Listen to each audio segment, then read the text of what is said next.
everyone, I am Saraswati. Today we are going to start our chapter Cell Structure and Function. इस chapter में आज unicellular multicellular का difference देखेंगे हम, और फिर शेप एंड साइज, देन हम इस प्लांट सेल और एनिमल सेल में डिफरेंस देखेंगे. ओके तो ये हमारा डिफरेंस बिटवीन यूनिसेलुलर और मल्टीसेलुलर ऑर्गेनिज्म का डिफरेंस यहाँ मैंने कुछ तैयार करके रखा हुआ है. ये 9th-10th के लिए भी बहुत अच्छा है. ओके ये 8th क्लास से लेके 9th-10th वाले इसमें से कुछ कुछ ले सकते हैं, और 9th-10th वाले भी हायर लेवल में भी ये जाएगा. ओके तो unicellular organism, multicellular organism. The structure of the unicellular is made up of a single cell. पहले ही बताया है, ये एक सिंगल सेल से ये बनता है यूनिसेलुलर, और मल्टी में बहुत सारे न्यूमरस सेल मिलकर के मल्टी सेलुलर को बनाते हैं. Amoeba, paramecium, yeast all are example of unicellular. आपको पहले ही बताया. Human being, plants and animal, birds, insects etcetera example of multi cellular organism.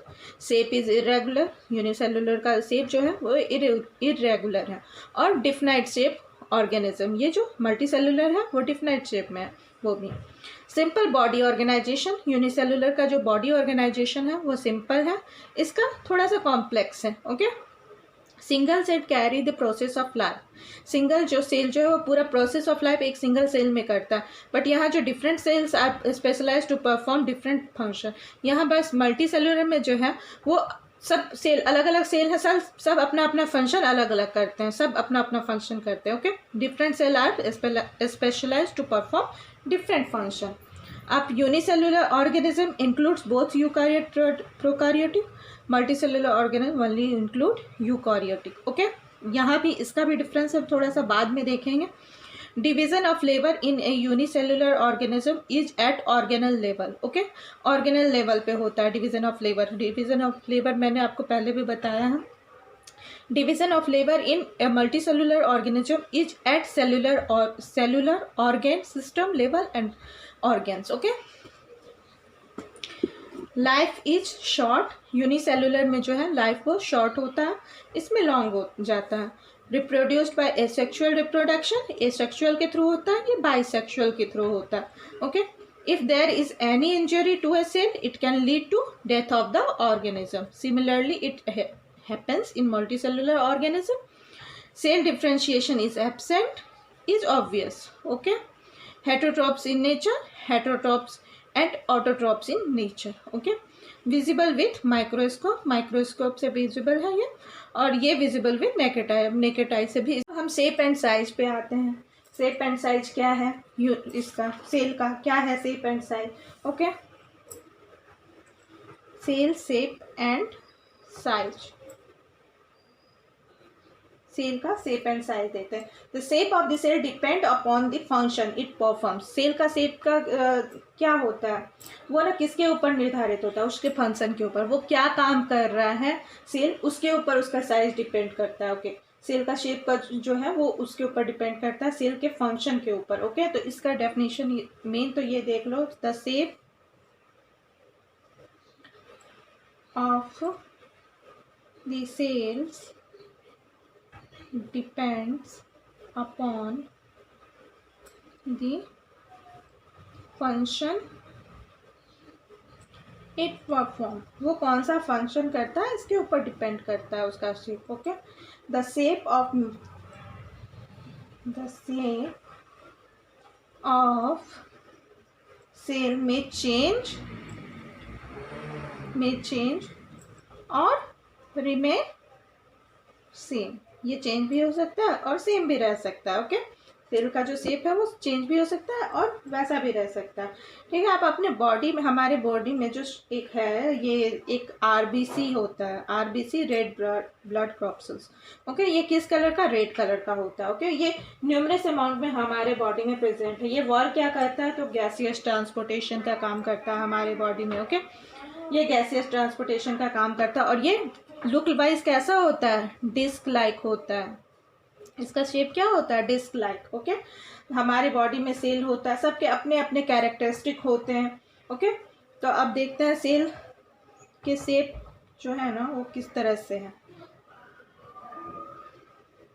किस तरह से हो सकते हैं हमारे शेप सेल के. देखो राउंड भी हो सकते हैं, ओवल भी हो सकते हैं, disc like, red blood corpuscle आपको बताया अभी ये, फिर इलोंगेटेड भी हो सकते हैं, स्फेरिकल भी हो सकते हैं, स्फेरिकल, फ्लैट भी हो सकते हैं, फिर सिलिंड्रिकल भी हो सकते हैं। तो ये शेप इसका वेरिएबल है, शेप बहुत से शेप में ये अवेलेबल होते हैं। Cell shape depends upon function, cell का जो शेप है ना वो फंक्शन के उसके अनुसार उसका शेप चेंज होते रहता है, जो उसका फंक्शन है उस हिसाब से उसका क्यूब लाइक भी होते हैं। ओके, तो इसका सेल का वेरिएबल शेप्स है। Some cells can change their shape like WBC जो होते हैं ना वो WBC और अमीबा जो होते हैं वो इरेगुलर शेप होते हैं इनके। ओके, WBC और अमीबा जो है ये दोनों जो है ना इरेगुलर शेप होते हैं इनके, इरेगुलर शेप होते हैं इसके। तो फिर उसके बाद देखते हैं different shapes of cell like.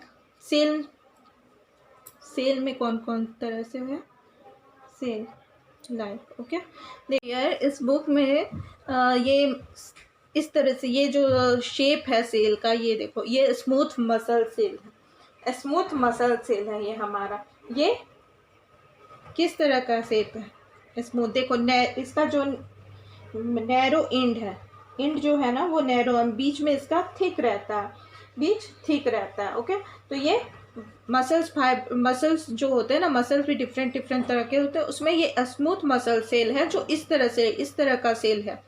ठीक है, फिर ये हमारा ब्लड सेल है, RBC समझो या RBC। ये देखो ये कैसे हैं, ये सर्कल डिस्क लाइक होते हैं। ओके, सर्कल डिस्क लाइक है ये। ओके, फिर ये नर्व सेल हमारा, ये नर्व सेल सबसे बड़ा सेल है हमारे बॉडी में। ये इम्पल्स का काम करता है, इम्पल्सिस का काम, मैसेज पास करने का काम करता है, हमारे बॉडी में मैसेज पास करने का काम करता है, इसका मेन रोल है, ये नर्व सेल है। ओके, ये सबसे लंबा सेल भी होता है, इसको पूछा जाता है which one is longest cell, तो ये है हमारे बॉडी में इन ह्यूमन बीइंग, तो ये नर्व सेल। ओके, ये वाला है फैट सेल, ये बोन सेल, ये फिर आपका हो गया ये वेरियस सेल, ये स्पोवम, फिर sperm, various cell from the human body. इस तरह से ये हमारा सेल है। ओके, ये सेल है।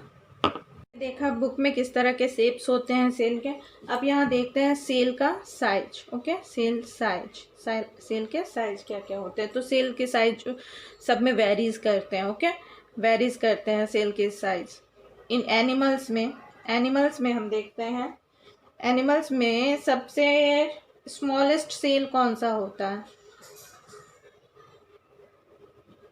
स्मॉलेस्ट सेल कौन सा है, mycoplasma. Okay, smallest cell is mycoplasma. कितने, इसका साइज क्या, 0.1 माइक्रोन। ओके, ये 0.1 माइक्रोन का है। ठीक है, और सबसे इसमें एनिमल सेल में सबसे लॉन्गेस्ट सेल कौन सा होता है, लॉन्गेस्ट सेल है हमारा ऑस्ट्रिच एग, ये सबसे लॉन्गेस्ट सेल है। ओके, इसका ना इन डायमीटर 17 cm, डायमीटर इसका 17 cm होता है, 17 cm। ओके, तो ये हो गया स्मॉलेस्ट सेल, लॉन्गेस्ट सेल। और मैन में यहीं पे देखते हैं, इन मैन में कितना होता है, मैन में स्मॉलेस्ट सेल मैन का क्या है सबसे smallest, RBC, red blood corpuscles. इसका क्या है 6 to 8 μm। ओके, अप्रोक्सीमेटली ये हो गया 9 × 10⁻⁻⁶।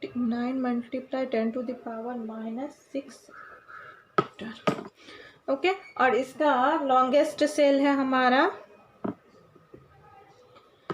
लॉन्गेस्ट सेल कौन सा है इन मैन में, नर्व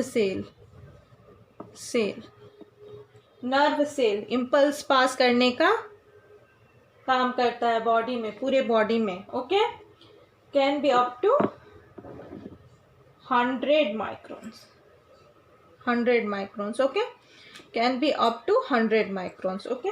ये हो गया साइज। अब सेल का नंबर देखते हैं।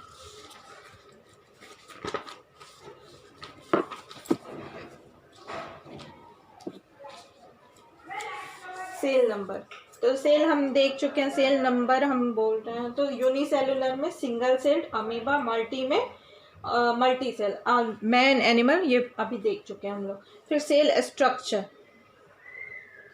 सेल का स्ट्रक्चर कैसा होता है। अब हमारा ये बेसिक सेल स्ट्रक्चर है, ओके।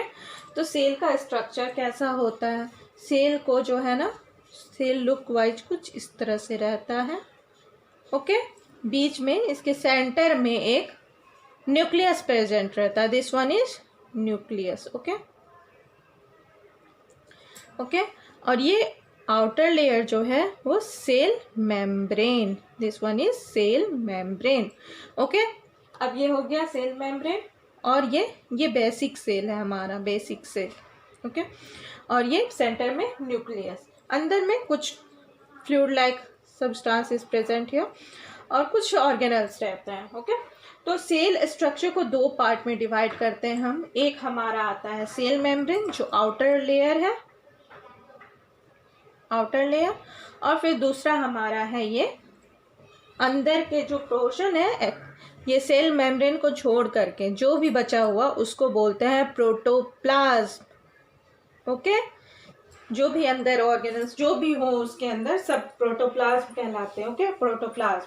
प्रोटोप्लाज्म आते हैं। फिर प्रोटोप्लाज्म को भी दो पार्ट में डिवाइड किया गया है। प्रोटोप्लाज्म जो लिविंग मटेरियल ऑफ सेल है, ये लिविंग मटेरियल है, प्रोटोप्लाज्म लिविंग मटेरियल है। ये फिर दो पार्ट्स में डिवाइड किए गए हैं, दिस वन इज साइटोप्लाज्म और न्यूक्लियस, ओके। सेल स्ट्रक्चर जो है वो सेल मेम्ब्रेन और प्रोटोप्लाज्म में डिवाइड किया गया, outer layer cell membrane, inner जो भी है वो प्रोटोप्लाज्म। फिर प्रोटोप्लाज्म को दो पार्ट में डिवाइड किया, ये जो लिक्विड लाइक सब्सटेंस अंदर में है वो है सब साइटोप्लाज्म, और फिर इसके सेंटर जो है न्यूक्लियस, वो उसको साइटोप्लाज्म, ये आउटर इसके न्यूक्लियस के बाहर जो है वो साइटोप्लाज्म लिक्विड वाला, अंदर जो है वो न्यूक्लियस, इसको दो पार्ट में बांटा गया। तो हम देखते हैं न्यूक्लियस का डिस्कवरी किसने किया था, डिस्कवर न्यूक्लियस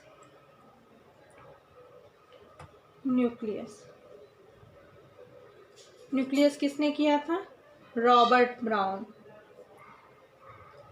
ब्राउन जो है वो न्यूक्लियस का डिस्कवर किया था वो 1831 में। और फिर हमारा प्रोटोप्लाज्म जो है, प्रोटोप्लाज्म हमारा कब हुआ था, किसने किया था, प्रोटोप्लाज्म का हमारा डिस्कवरी किया है ना J.E. पुरकिंजी ने, कब किया था, इन 1839, ओके। ये हो गया।